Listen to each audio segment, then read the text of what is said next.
Any action's got to provide real protections for the American economy and jobs, and we must protect the American families. Any action should not raise the cost of gasoline or energy to American families, particularly in low income and elderly who are most susceptible to energy costs. Those who make $20,000 a year spend one-third or more of their income on energy. We can't turn our backs on the less fortunate people. We've got to carefully consider the policy tools used to enact any climate legislation. Any solution must not include slush funds controlled by federal bureaucracies used to reward political friends. The climate solution should not require an overhaul of our economy, and those decisions should not be made by nameless bureaucrats rewarding their friends or pet projects. Senator Corker has examined this legislation carefully and has outlined over 45 new programs created by this bill. Let me repeat that. The Wall Street Journal has said last week, it said this bill would impose, quote, this bill would impose the most extensive government reorganization of the American economy since the 1930s.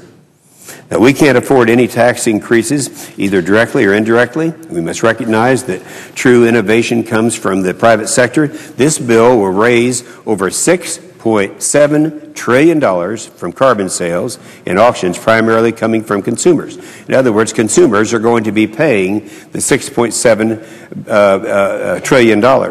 Now, but it does direct $2.45 trillion back to consumers. So if all of the transition assistance funds go directly to consumers without the businesses or states keeping any of the funds to run their transition programs, which they are allowed to do, this means that over $4.2 trillion will be used to fund new government programs. $4.2 trillion. The senator from California referred twice in her opening remarks to Senator Gregg in complimenting him and saying that he believes the only difference between the two of them is he'd like to send this back to the taxpayers rather than to have $4.2 trillion of new bureaucracies in this country. And I agree with that.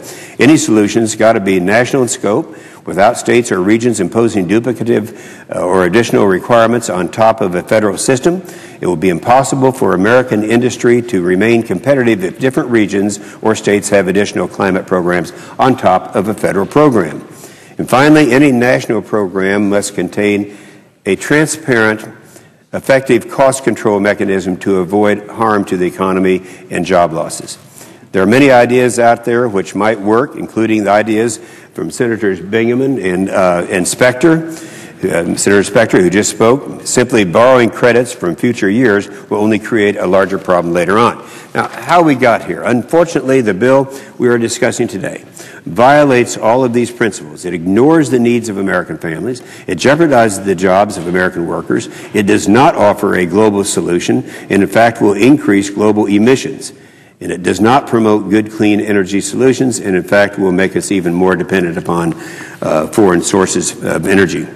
One of the chief problems with this legislation is that it works hastily. It was hastily considered by the Environment and Public Works Committee without the benefit of the appropriate legislative process, and a new version is now being considered on the Senate floor that we've had no hearings on whatsoever.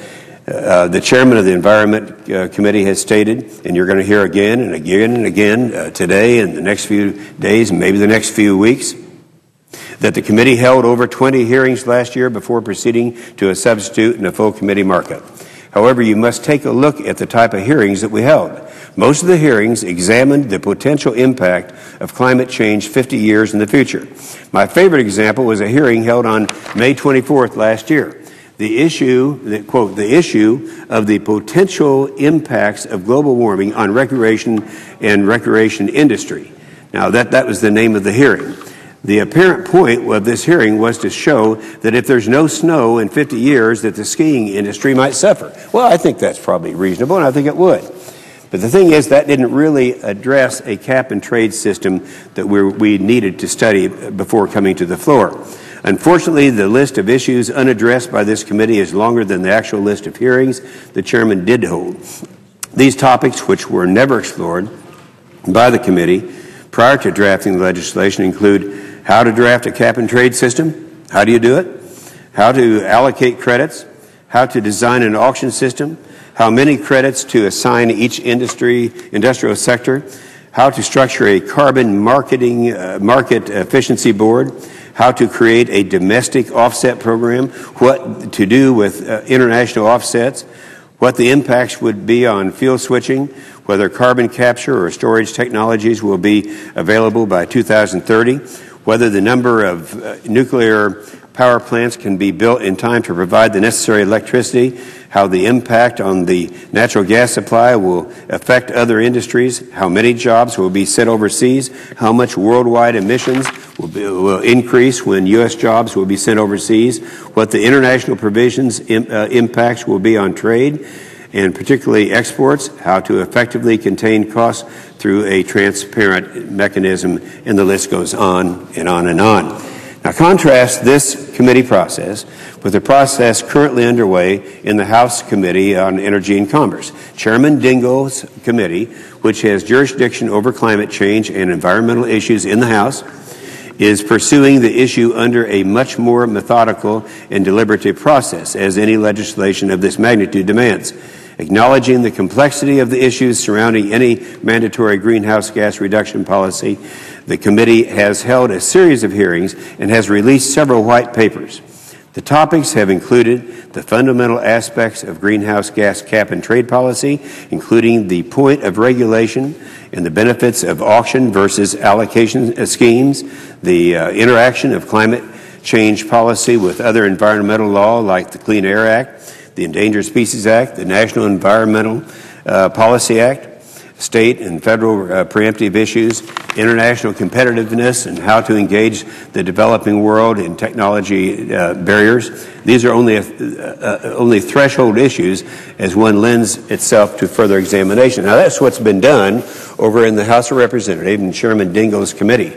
And he's made a lot of progress over there and some things we should pay attention to. In fact, we plan to be using some of that on the floor here.